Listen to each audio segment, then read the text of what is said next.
In 1999, Zoom, the beloved children's show on PBS, had a reboot. When I was in 4th grade, I had the chance to audition for Zoom.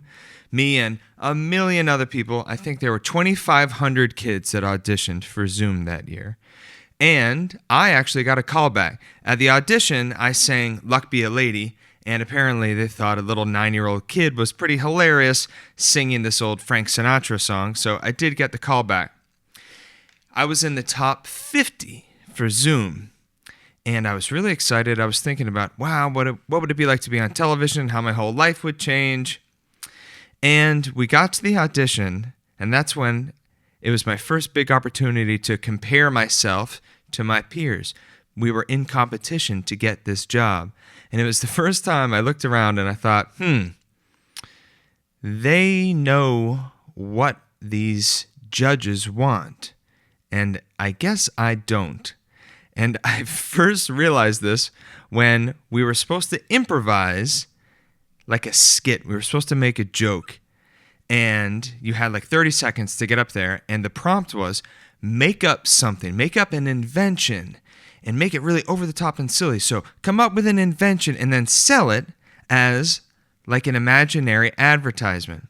So these kids get up and they're like, it's the Bazookatron 4000 and it blasts, like pixie dust into the world with your imagination. They had all these things and they acted all out. I got up there and I had seen a little duct tape on the ground and I said, it's duct tape. You know it, you love it, you've used it for many things. Duct tape. And I thought that was very hilarious, and nobody thought it was hilarious. They must have thought, oh boy, this kid's meta already. He's making meta jokes. He's already being sarcastic. He will never work on Zoom. So I did not get the job, but I was introduced to Showbiz Kid. I will forever remember making the first round of callbacks on Zoom as my first introduction to that difficult competition that is show business, kid. This week we're talking about comparison, which Teddy Roosevelt said is the thief of joy. This is Earth Tones, episode 8.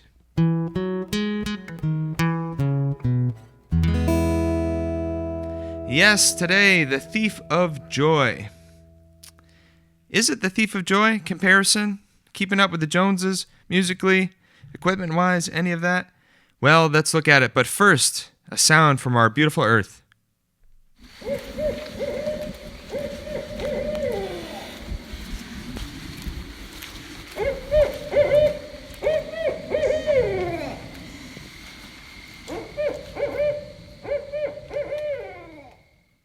A beautiful sound. That is an owl up in a tree that was sent to me by Christina in Ipswich. That is the Bradley Palmer State Park in the Topsfield, Hamilton, Wenham area. Beautiful spot. It's the North Shore of Massachusetts, and that's a big owl up in a tree. So, a very beautiful sound. We're going to get into talking about comparison, but first, a bit of old news. So, I was looking at some things this week, and I was compiling what was going to be on the turntable this week, and I was thinking about the great South African trumpet player, Hugh Masekela. I guess you could call him a flugelhorn player, but a legendary trumpeter nonetheless as well. Hugh Masekela. So, in the mid-50s in South Africa, there was a jazz ensemble that was started to be able to have a bunch of kids be able to play. And Hugh Masekela had started to play trumpet. And the person who put together the jazz ensemble was able to get the word through various channels, was able to get the word ultimately to Louis Armstrong that there was a South African jazz ensemble. In the mid-1950s, Louis Armstrong sent a trumpet of his own, hit one of his personal trumpets, all the way to South Africa that became the personal instrument of Hugh Masekela when he was a young boy. Hugh Masekela got from that point on to be able to play Louis Armstrong's trumpet and to essentially have his blessing from a distance.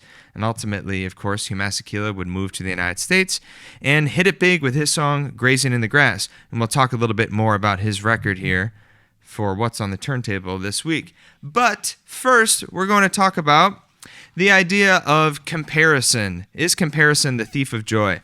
So, from the blog this week, comparison is the thief of joy is a quote often attributed to Theodore Roosevelt.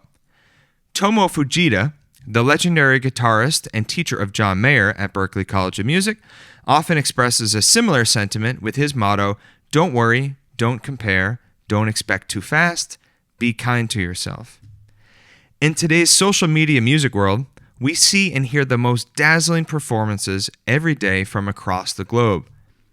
It should be inspiring, but it often leads us to feeling discouraged. Why is that? My guess would be something to do with ego and attachment. We feel threatened. We know how much effort it would take to reach those heights, and we aren't sure we're up for that challenge. We imagine a day when our music will be really something special. The problem is that we are forgetting that people like things for all sorts of different reasons. Virtuosity is rarely at the top of the list for why someone listens to music in the first place. We typically listen to something because of its emotional resonance. Someone who just started playing this very afternoon can make something with emotional resonance. Everyone's into different things anyways. But comparison isn't all that bad, to be honest. You can make it a part of your process if we use examples of other music as references.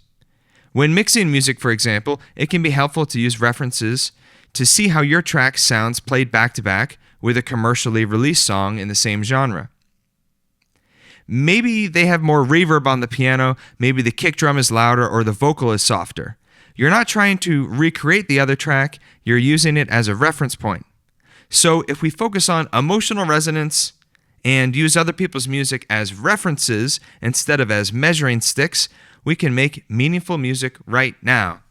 That is the blog for the week. That's my big idea. So what I've taken to doing is writing down my main point so I don't have to meander around it. That's my whole idea, and now I can meander around it. So what I'm thinking about is, yes, when we compare ourselves to other people, it can be discouraging, and it may be the thief of joy. We may not appreciate what we have because we look at somebody else and we see what they have, and instead of enjoying what we've got, we get discouraged thinking they have something else than us. It might be better, it might be faster, it might be shinier, and of course, we might get discouraged from that. Our personal journey is what we should be concerned with. And that main idea of expressing ourselves is what I'm really interested in.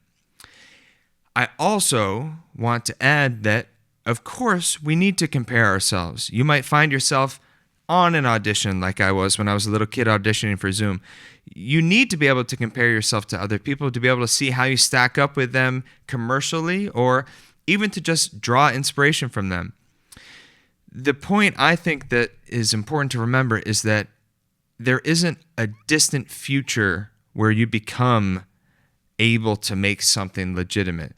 We're able right off the bat at all times to make something that may very well be worth listening to. So if we use those examples of other folks' music as references, as something to know about, as something to maybe even pay homage to or to acknowledge in some way, or even for it to just influence us, we're going to stay in the realm of positivity, of creativity, of inspiration. If somebody playing great discourages you, then maybe just think about why that is, because we've all been there. Sometimes it can be tough. Oh man, he can't really be that great, is he? Man, is she really playing like that? Does she really sing like that? Oh man, I'll never be that good. You don't know, first of all, what somebody else has been through. They might have as much self-doubt as you have, by the way. We often find out that that's the case. And the point is, you expressing yourself honestly is really the point. And that being said, there are ways to have useful comparisons. So for the musical demonstration for today, I have a couple things to think about. One is that challenge. Can you play with emotional resonance on your very first day on an instrument? Let's think about that for a second. Well, if we had just one string, can you feel the vibration of it? If you can start to imagine that string is like your voice, you start to notice how just even plucking it slightly differently gives you a dynamic, gives you a way to control the sound. I can pick with my nail. I can kind of, with my thumb, give it a snap. There's a lot of different things I can do. That's with just one note.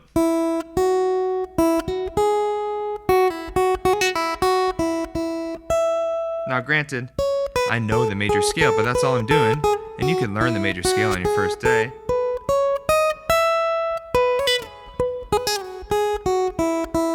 And with just a few notes,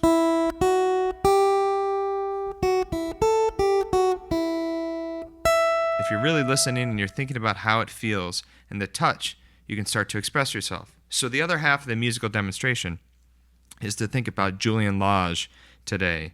Now, talk about somebody that for me, I have to rein it in with my getting frustrated in comparison. Julian Lage is an extraordinary virtuoso, and he plays music in a lot of exactly the ways that I wish that I could play. So he's the kind of player that could make me want to go hide under a rock somewhere. But I like to listen to him because his music is just beautiful, and it can be really inspiring to me. Now, I need to get over myself sometimes. But one of the things that inspires me about listening to someone who's so much of a master like Julian Lage is that I really do like listening to it. And once I can get past the fact that I can't play like that, or at least I think I can, I realize, wow, I wish I could, and I really like this. I just like listening to it. So one of the things that he was talking about in a video that I saw for acoustic guitar was his tone on the acoustic guitar that comes from the resonance. So I'm using Julian Lage as a reference instead of as a measuring stick. Instead of seeing his playing as something I need to aspire to that's so much better than me, I'm using what he has on the instrument as a point of reference for what I do. I am a musician as well. He is a great musician, and I am a musician too. So what he was talking about was feeling the points of contact with the instrument. You have your left hand in this case, feeling the resonance with your left hand, feeling the vibrations of the strings. I have my leg where the acoustic guitar is sitting. Can I feel the vibrations on my thigh? Can I feel the vibration in my chest? And can I feel the vibration in my arm that's resting on the guitar? And my fingers as I pluck the strings. And by doing that, you connect to the instrument and everything becomes much more alive. So yes, Julian Lage can play all these extraordinary things that involve complex classical technique, jazz, harmony, all sorts of stuff. But if I use him as just a reference, as a point of inspiration, something as simple as how you pick up the guitar, how you just get a sound out of it, could be something beautiful that you take away. And you can do something just like Julian Lage, just playing a chord. He recommended playing a chord like this, which is a D5 chord, and just feeling the resonance. You have some stacked fifths, so it's a powerful resonant chord. I can feel it vibrate in all those different places. So you can take away something simple from a reference. Okay, what was on the turntable this week? Like I said, Hugh Masekela, the legendary album Uptown Ship. We used to listen to this with my family. We had it on CD, and in New York City, I found a copy of it on vinyl. This is what's on the turntable this week. It's from the late 80s. I believe it's 1989. It was recorded in New York City. It has some great classics, including a version of No Woman, No Cry that has one of the best solos I've ever heard. He plays one of the most melodic, gorgeous solos on top of that. So Bob Marley's No Woman, No Cry by Hugh Masekela on the record Uptown Ship. Definitely check that out. One little piece of musical trivia, if you ever see one of these notches in a vinyl record, that means this is what they would call a cutout, which means that this record eventually was in the discount bin. The cutout was done so that the retailer could not return it and get full credit. Once it had a cutout, it had been cut out from the inventory. You cannot return that. That is final sale. It would go to the discount bin, and somebody probably bought this for 99 cents back in the early 90s, and I think I paid about $5 for it in New York City. It's one of my favorite albums, Hugh Masekela, Uptown Ship. What is something that helped me this week? Something that helped me this week was thinking about the idea that you've already arrived. I was meditating on the idea that, if this is our chance to make music, let's make it with whatever skills we have already. I'm always looking to get better, and I'm always practicing. I'm always seeking out the next best thing. The hard part about that is that it's almost as if I'm making my arriving at the perfect music in the future. So this week I was really thinking about how can I accept that I'm already the player that I wanted to be when I was little. I can already play all of the songs that I would want to learn. How can I just enjoy playing? So the way that looked was I did things like go on the Songster app and play some Metallica songs, play some AC/DC. Just enjoy the fact that I already can play pretty well, and I've already arrived at a place that I want to be. And it made me really grateful for being able to play in the ensembles that I do, to be able to play with Dennis Montgomery in church and all the great musicians we play at in church, with our band, The Attractors. I play with so many great musicians, and I'm so blessed to have this studio and to be able to play music. So this week, instead of thinking about that always elusive future of musical greatness, this week I was really thinking about, well, this is it. This is the musical future that I had already worked for. So perhaps that might be valuable for you too if you think about, my goal originally was to just be able to pick up a guitar and enjoy sitting on the couch and playing, and I can already do that. So how about we enjoy where we're already at? Okay, my friends, thank you so much for listening. This is Earth Tones episode 8. I'm Jake Pardee signing off. Please hit follow or leave a review and subscribe on YouTube if you haven't. You can visit jakepardee.com to learn more about my music and where I'm playing, and maritimerecording.com for guitar lessons and music production. So thanks again for tuning in, and I'm here always to remind you we are a distinctly musical species on a beautifully musical planet. We are already here making music. The birds are doing it. The owls are making all their funny sounds, hooting away in the trees. I don't think owls are worried about whether or not they're getting better at hooting up there in the trees. They're probably content with their hoots as it is. Let's all be happy with our hoots. I hope you have a great week. Thank you for tuning in. I'll see you next time.